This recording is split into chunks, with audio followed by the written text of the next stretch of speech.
Welcome to She's Got Guts, where functional nutrition meets ancient wisdom to bring you grounded insights and practical tools for your wellness journey. Join Lara, licensed Eastern medicine practitioner and wellness wizard, and Molly, registered dietitian and gut health expert, as they unpack trends, tackle bloating, balance hormones, and help you thrive in modern womanhood without completely frickin' losing your mind. Let's do this.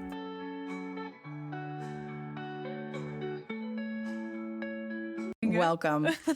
Really exciting because right now is the time of year that a lot of people are bloated. And when we hear bloating, we think about so many different things, but nobody really knows what it means, I feel like, all the time. So we want to talk about what it means, what to do about it, and all the other fun little facts. Yes, all the fun facts. We'll talk about the energetics of the organs, how to interrupt that cycle and how to nourish them so that you set yourself up for success. That's what we like, is success. Yes. Bloating can mean a lot of different things. Technically, what it is a feeling. So there's two, bloating and abdominal distension.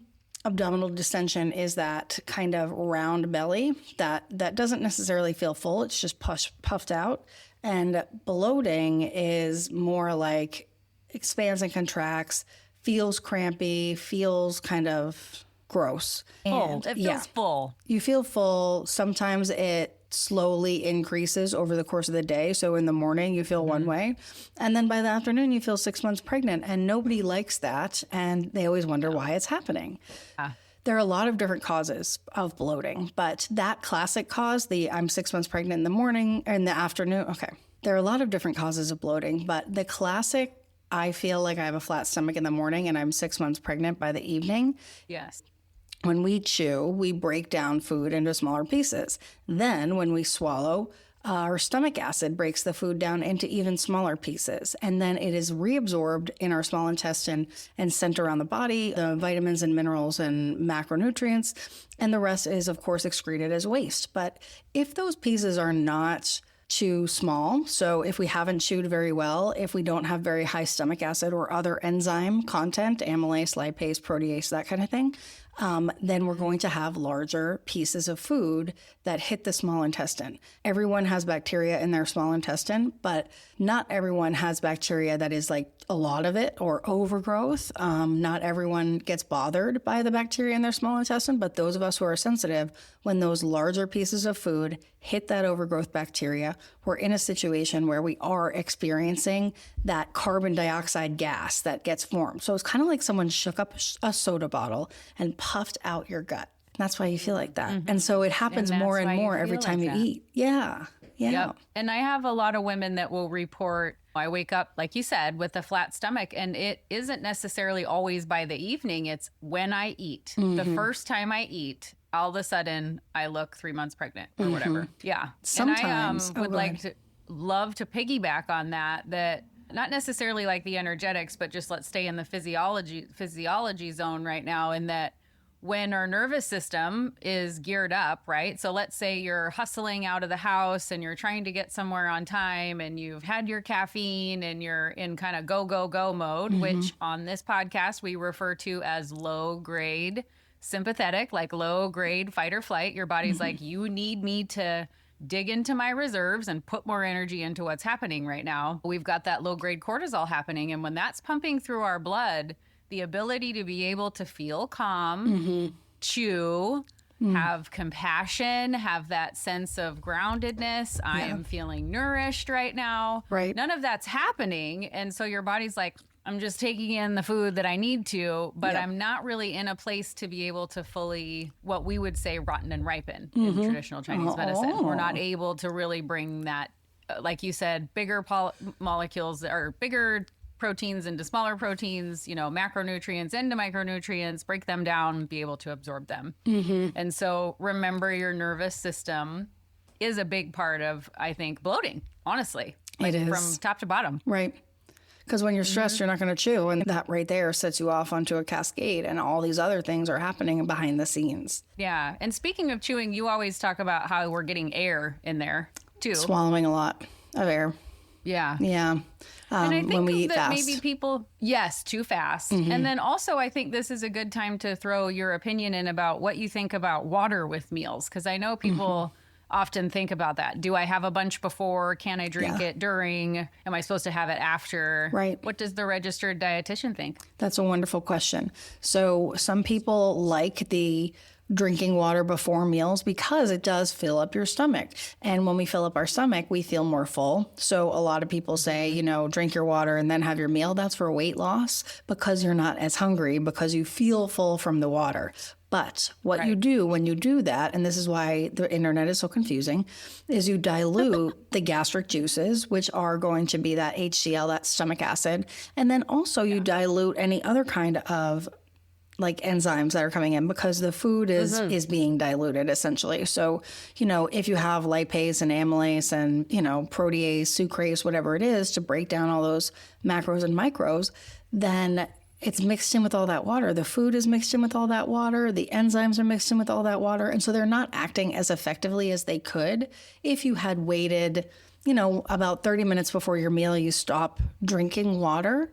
I think for a lot of people, water is an afterthought. Like we really have to convince ourselves to drink it anyway. So I like to say set an alarm or something like that. So if you are setting an alarm for every hour to drink water, thinking about the meal times that you have for yourself and then remembering like when the alarm goes off, oh, well, I'm going to eat in a half hour, so maybe I'll just wait until after. But that's kind of how I feel about that. Yeah, I would agree too. I think it comes back to that concept of, you know, more isn't necessarily better. Right. You know, if you're in the mindset of like, I'm going to fill my body up with water so that I'm not eating as many calories so that I'm losing weight, that's an interesting approach and probably not going to serve you in the long run, like maybe in the short term. Yeah. It's effective for, in terms of weight, but also when you are trying to lose weight, that doesn't mean that you want to lose nutrients. That doesn't mean you want to not gain strength. And absorbing your nutrients is a huge part of that. Yes. Yeah. So that like that mixture of, you know, bacteria, enzymes, and acid, when you first throw things into the stomach, it's that soup, that little soup. And we don't want you to have diluted soup to be able to handle what you're bringing in. It's called chyme. We don't want you to have broth. Yeah. Yes, our chyme. That's exactly right. I was thinking that and I was like, should I say that? But yeah, that's exactly right. I love that. I'm a fan of just having sips, like kind of all the time, like just sipping water. And actually on a personal note, my emotional support water bottle disappeared for about 4 days. And the boys and I were like, Mom. Or the boys were like, Mom, where's your yellow water bottle? So I haven't been carrying it around. And I was like, I don't know where it's at. And I'm sad. And it was actually in a bin that I brought home from my practice with some linens in it, like kind of buried at the bottom. I just threw it in there. And then when I went to go do laundry, I finally found it. But I drank a lot less water. Just because of that, because I have it with me all the time. I take it with me in the car. And whenever I get in the car with my water bottle, I make sure that I drink half of that water. Obviously, I'm not eating a meal in the car, so that's perfect timing. I have it when I'm sitting at my desk. I have it when I'm, you know, in production. I also have it when I'm treating patients. I'll drink in between. I try to attach that to things that are already part of my routine, which works well. Like, for example, I've been keeping my fish oil in the fridge and I forget it sometimes in the morning because I don't think my supplements are in the fridge, right? And I'm like, they're in this cabinet. And so now I've attached in my brain, I'm like, oh, vitamin D, that's fat soluble. I need fats. And so when I take my vitamin D, the fat takes me to the fridge. Oh, that's good. Yeah, kind of just habit stacking. Yeah. To habit stacking. Yes. Excellent. Exactly. When you talked about the bloating part and you talked about the small intestine, did you, when you were talking about that, you had mentioned that the small intestine has bacteria, but not that much bacteria. In the I know normal that world. if you were to go, right. If you were to go visit like a naturopath or something, they're going to go down kind of a rabbit hole of some what ifs on what could be going on in your tummy. Yeah. So I thought maybe it would be nice to what pops up there for humans usually. Yeah, absolutely. So same for me in that we know that most disease begins in the gut and most if not all, body imbalance begins in the gut. So if our gut is imbalanced, then other things are going to be in balance. However, even though I'm a functional medicine practitioner, I still feel that not everything needs the remove phase. A lot of times you'll go to someone and they'll say, oh, you have candida overgrowth, or you have a small intestinal bacterial overgrowth. So candida would be yeast in the gut, small intestinal SIBO would be bacteria in the gut. We have to remove that with this herbal blend or this parasite cleanse or whatever. Remove. Rob your body of the bacteria so that we can then repopulate the good stuff. Sometimes people do them at the same time, probiotics and antimicrobials or antifungals that are natural herbs for the most part.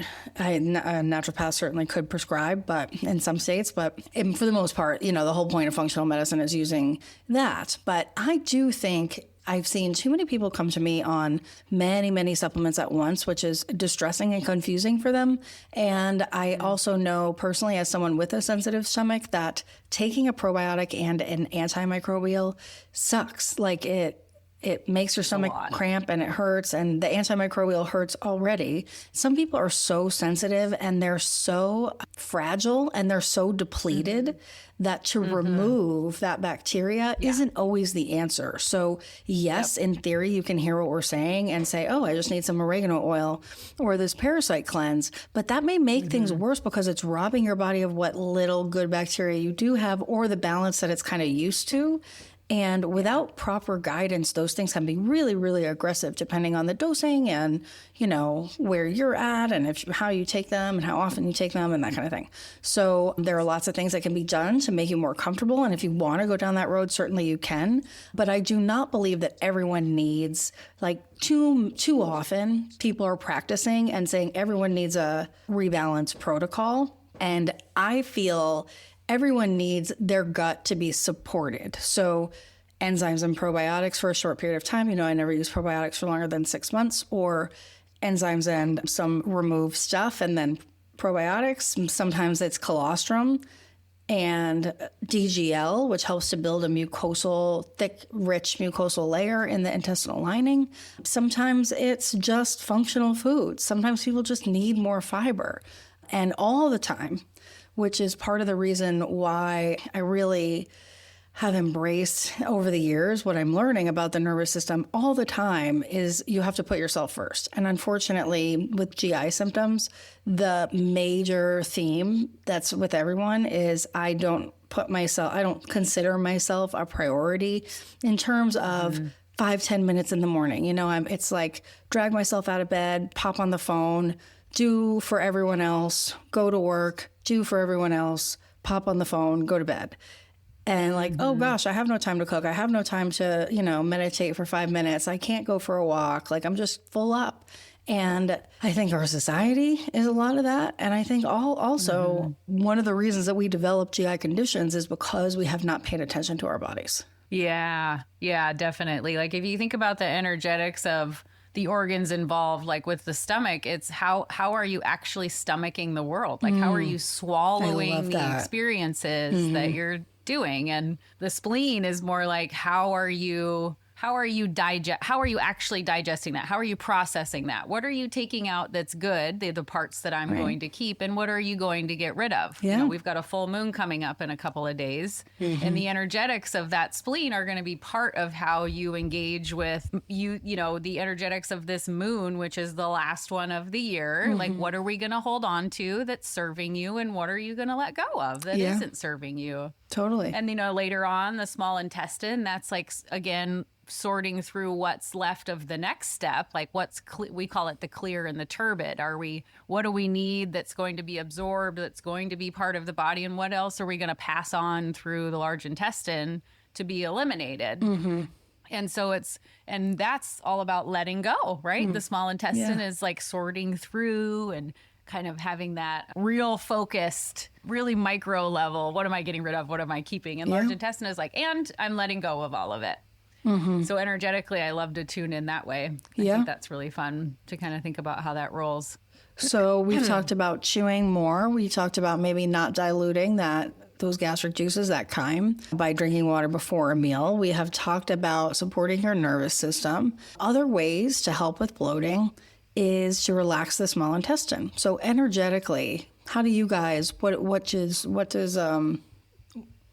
number one? Does TCM kind of say about all this? Yeah. So well, I mean, obviously acupuncture, that's going to put you straight out of fight or flight response. You might struggle for 2 minutes while your body's like, I'm getting into parasympathetic, which is fine. Right. But that's anytime you have the opportunity and you feel comfortable with it and you like to go do that, that's the number one thing to do.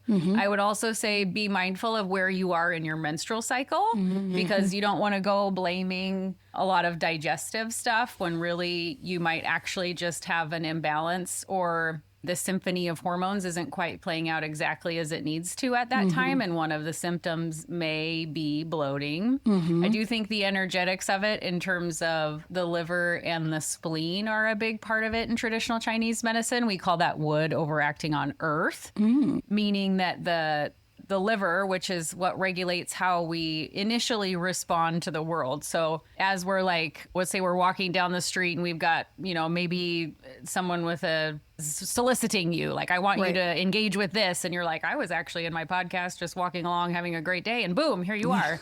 And, the liver energy comes in and responds to that. If that's consistently happening, that it's a little kidney-ish too, and that your stress response is part of that. But if that's always happening, this pattern can develop where we kind of call it overacts, meaning it's overactive. There's too much energy coming from the liver and the spleen isn't able to have that strength and balance to be able to focus on its job, which is making sure that the transportation and transformation of the energy of the food is happening. And also the energy of the kind of the emotion that goes along with the spleen is worry and a little bit of anxiety. That's also heart. But the spleen is about worry. And if you are constantly being bombarded by things that you are responding to, you're in your environment, like your initial interaction with the environment is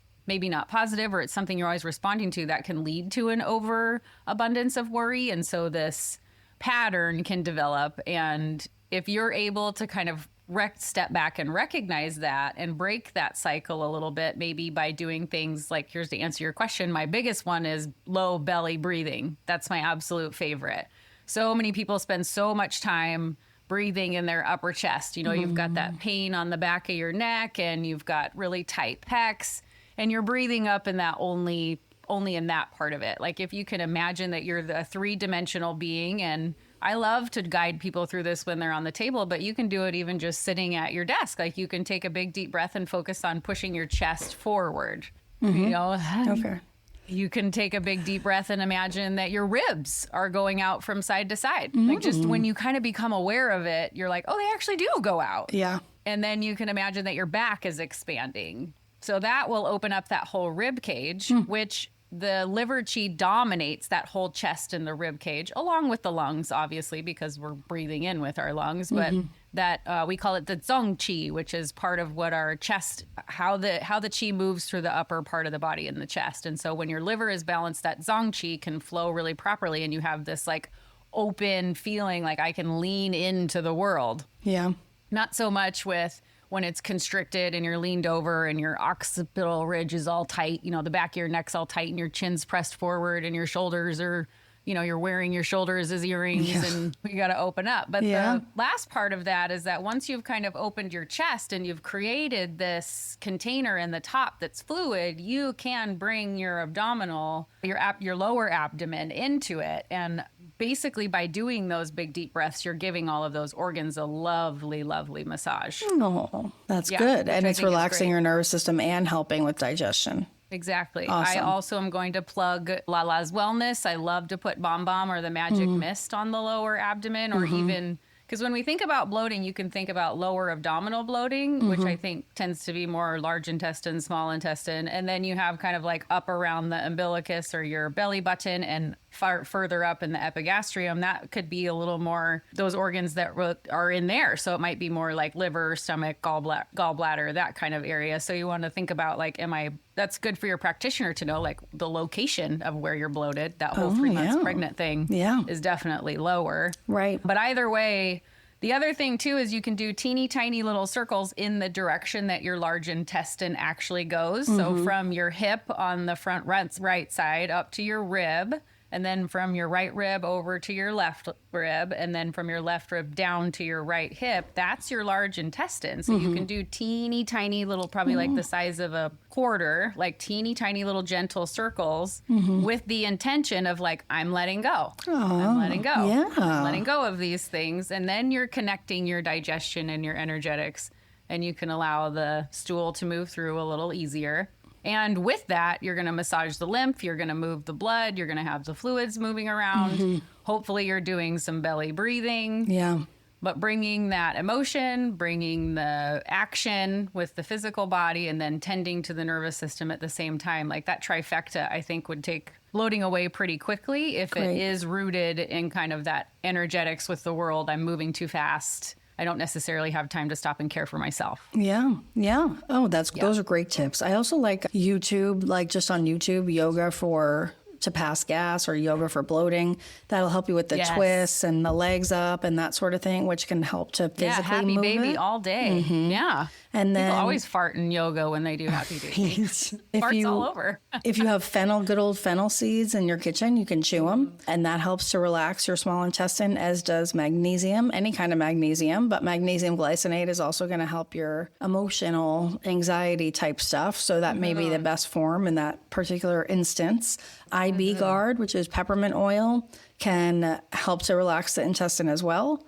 That you can get at the grocery store. And I would be mindful with peppermint that if you do also suffer from like acid reflux or GERD, you don't want to have a lot of peppermint. It relaxes your esophageal. It relaxes it all. And that, so you don't want it, which is great for further down the stream, but for upstream, that's not going to support that mechanism. I like IB Guard because it has an enteric coating and it makes it to past the stomach acid, and it really kind of breaks down not until the stomach. So it tends to not be as bothersome, but you're absolutely right. And the same would go for peppermint tea with the GERD. And I also really like boiling ginger root, literally, and making a tea out of that, letting it cool in there and steep and make it really strong.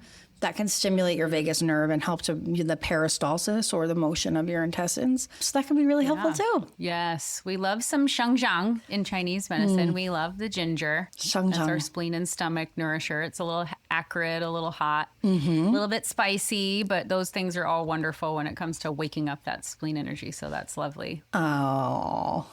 Well, we hope that you all have a very happy holiday, and we will be back for our New Year's episode very soon. It's going to be really fun, and it's going to be amazing too. So get ready for that, and we'll see you then. That sounds lovely. Bye. Bye. Thank you so much for listening. We offer personalized support to clients in many ways and would love to work with you. Reach out to Lara at Lala's Wellness and Molly at Women's Gut Health for more information. Unlock your full health and hormone potential with Super Q, Boom Bomb, and Best Tea. Check out the link in the show notes for more. See you next Saturday.